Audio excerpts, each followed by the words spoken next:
Hello साथियों, नमस्कार। आप देख रहे हैं आपका अपना YouTube channel DS Mishra official और आपके अपने चैनल पर इस नए वीडियो के साथ आपका हार्दिक स्वागत करता हूं। और इस वीडियो में मैं बात करने वाला हूं कि जैसा कि हम लोग जान रहे हैं कि बीपीएससी द्वारा आयोजित हेडमास्टर यानी प्रधानाध्यापक और हेड टीचर यानी प्रधान शिक्षक, इन दोनों की भर्ती चल रही है और बहाली की प्रक्रिया जो है चल रही है। लेकिन कुछ दिनों से एचएम और एसटी के बहाली की प्रक्रिया सुस्त पड़ गई थी, जिसको लेकर के सभी अभ्यर्थियों के मन में बेचैनी थी कि आखिर हेडमास्टर और हेड टीचर की भर्ती प्रक्रिया क्यों रुक सी गई है।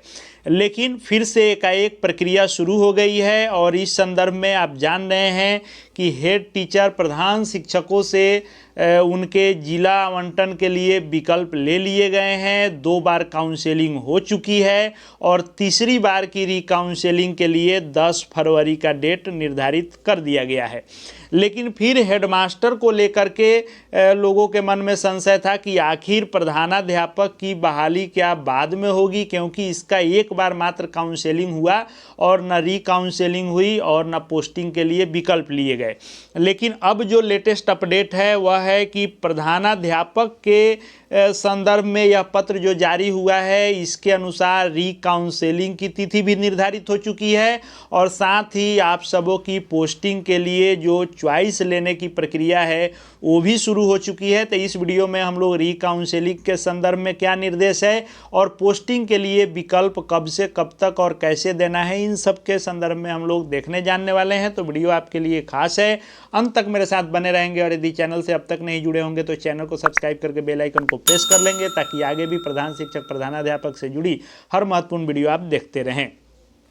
तो जो विज्ञापन संख्या 26/2024 है, यह प्रधानाध्यापक के भर्ती का विज्ञापन है और जान रहे हैं कि इसके अंतर्गत 5,971 प्रधानाध्यापक अभ्यर्थी सफल हुए हैं और इन सफल अभ्यर्थियों की काउंसलिंग एक बार हो चुकी है और यह काउंसलिंग डिवीजन स्तर पर क्षेत्रीय उप शिक्षा निदेशक के द्वारा निर्धारित स्थान पर संपन्न हो चुका है।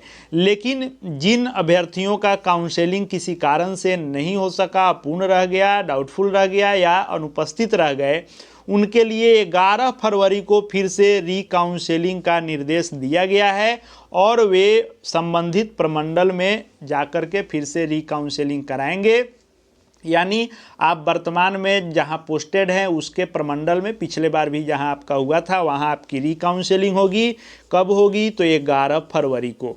इस 11 फरवरी को अपनी पूर्ण तैयारी के साथ आप जाएंगे। जिस कारण से भी आपकी काउंसलिंग अधूरी रह गई थी उसको फिर से आप पूरी तैयारी के साथ जाएंगे कि इस बार आपका सफलतापूर्वक काउंसलिंग हो सके।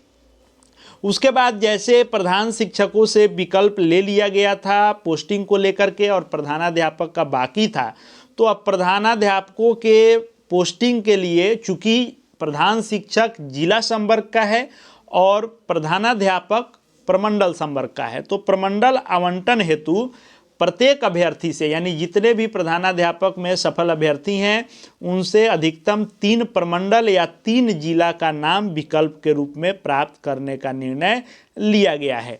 प्रमंडल आप देंगे चॉइस में तो जो प्रमंडल मिलेगा वह आपका संवर्ग हो जाएगा, उस डिवीजन के आप कैडर हो जाएंगे। जिला भी जब आप देंगे तो जो जिला आपको मिलेगा वह जिला जिस प्रमंडल के अंतर्गत आता है उस प्रमंडल के आप संवर्ग के रूप में प्रधानाध्यापक बनेंगे। इसको लेकर के ये भी कहा गया है कि आरक्षण रोस्टर के तहत उपलब्ध रिक्ति एवं अभ्यर्थियों के वरीयता के तहत प्रमंडल जिला आवंटन किया जाएगा। यानी जो आपका रिजल्ट है उसमें आपका मेधा क्रम क्या है उस अनुसार आपको प्रमंडल या चॉइस जिला मिलेगा। इसको देने के लिए कि कैसे विकल्प देना है, जो निर्देश है वह है कि राज्य सरकार के अंतर्गत पंचायती राज संस्थाओं एवं नगर निकाय संस्थाओं द्वारा नियुक्त स्थानीय निकाय शिक्षक जो प्रधानाध्यापक अभ्यर्थी हैं, यानी जो सरकारी टीचर हैं और उन्होंने प्रधानाध्यापक परीक्षा क्लियर किया है, तो वे ई शिक्षा कोष पोर्टल के माध्यम से, जैसे प्रधान शिक्षकों के लिए जो है ऑप्शन दिया गया था, वैसे ही आप ई शिक्षा कोष पोर्टल पर जाएंगे, एप्लीकेशन पर नहीं, पोर्टल पर जाकर आप अपने लॉगिन आईडी के माध्यम से विकल्प अपना देंगे और साथ ही साथ चूंकि प्रधानाध्यापक में जो सीबीएसई और आईसीएसई बोर्ड या बीएसईबी से संबद्धता प्राप्त विद्यालय में भी कार्यरत शिक्षकों को मौका दिया गया था, तो चूंकि इनका अटेंडेंस ई शिक्षा कोष पर नहीं बनता है और इनका ई शिक्षा कोष पर डेटा नहीं है, इसलिए इनसे सॉफ्टवेयर के माध्यम से विकल्प लिया जाएगा। इसको लेकर के आपको सूचना मिल जाएगी कि कैसे आपको सॉफ्टवेयर के माध्यम से विकल्प भरना है। और यह जो विकल्प देना है, दोनों प्रकार के अभ्यर्थी, चाहे सरकारी वाले हों या फिर बीएसईबी से मान्यता प्राप्त या आईसीएसई बोर्ड या सीबीएसई बोर्ड, तो उनको 10 फरवरी से लेकर और 15 फरवरी तक विकल्प देना है। और 10 से 15 फरवरी तक आपको ये चॉइस दे देना है प्रमंडल अथवा जिला का।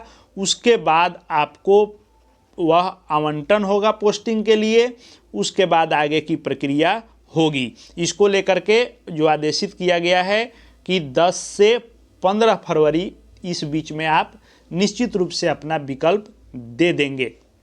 अब ऐसा लग रहा है कि प्रधान शिक्षक और प्रधानाध्यापकों की भर्ती जो है 15 फरवरी के बाद इसमें रफ्तार देखने को मिल सकता है, क्योंकि एक तरफ 10 फरवरी को प्रधान शिक्षक की तृतीय चरण की काउंसलिंग भी हो जा रही है फाइनल, और प्रधानाध्यापकों की काउंसलिंग भी 11 को हो जा रही है, और चॉइस भी प्रधानाध्यापक की 10 फरवरी से 15 फरवरी तक ले ली जा रही है, यानी 15 फरवरी तक ये सब काम हो जाएंगे। उसके बाद आपका जिला आवंटन इत्यादि होगा और आगे की प्रक्रिया होगी। जैसे जो अपडेट निकल करके आएगा प्रधान शिक्षक प्रधानाध्यापक से संबंधित, हर अपडेट आपको यहाँ विश्वसनीय तरीके से देखने को मिलते रहेंगे। इसलिए चैनल से जुड़ जाएंगे, चैनल को सब्सक्राइब करके बेल आइकन को प्रेस कर लेंगे। साथ ही साथ हमारे Telegram channel DS Mishra official से भी जुड़ जाएंगे, वहाँ शिक्षा विभाग के हर अपडेट आपको मिलते रहेंगे। इस वीडियो को देखने के लिए आपका बहुत बहुत धन्यवाद।